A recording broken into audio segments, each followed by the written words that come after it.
Bohong dia mencintai NKRI. DPR berpikirnya pokir tidak boleh berkurang. Apakah semua harus gubernur? Jabatan, kekuasaan, semua cari aman. Indonesia tidak akan merdeka kalau Bung Karno cari aman. Saya melihat ada mobil berbaris mengangkut tanah dari sini mau diangkut ke PIK, dan saya minta untuk tanahnya dikembalikan lagi ke awalnya. Saya yakin ilegal. Pertanyaan saya adalah, kita ini punya aparat. Di desa ada kepala desa, ada babinsa, ada babin kaptimas. Kenapa hal ilegal seperti dibiarkan? Apa fungsi kita? Apakah semua harus gubernur? Padahal setiap hari kita mendeklarasikan diri bahwa kita cinta tanah air. Jadi ketika manusia, siapapun dia, apapun dia, ketika dia tidak tersentuh oleh perusakan tanah, sesungguhnya manusia itu bukan manusia Indonesia. Bohong dia mencintai NKRI. Kita harus mulai merubah paradigma kehidupan yang serba formalistik kita hari ini. Seluruh masyarakat dunia dibikin bengong dan terbelalak oleh sebuah negara bernama Iran.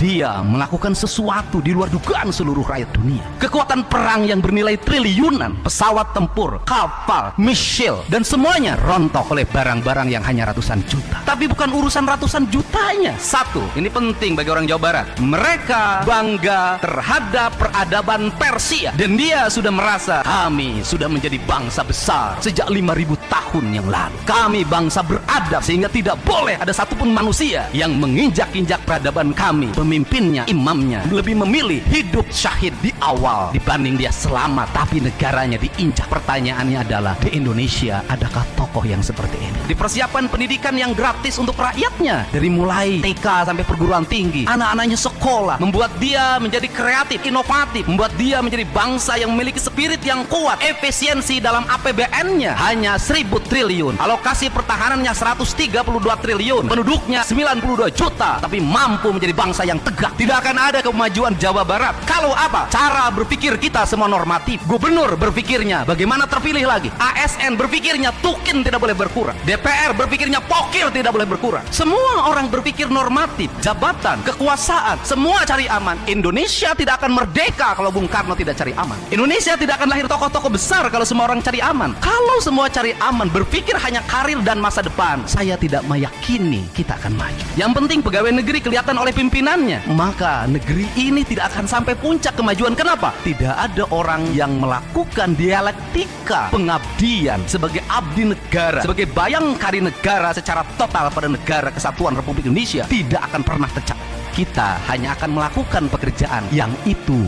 juga. Silahkan dicek perjalanan pemerintah 40 tahun ke belakang, regulasi pemerintahnya itu juga. Tidak ada pembangunan yang visioner, berumbur panjang, membuat dialektika kebangsaan, kemanusiaan, dan menjadi satu sendi nilai yang melahirkan manusia unggul atau mau. Tidak ada, dan kita akan terus tertinggal.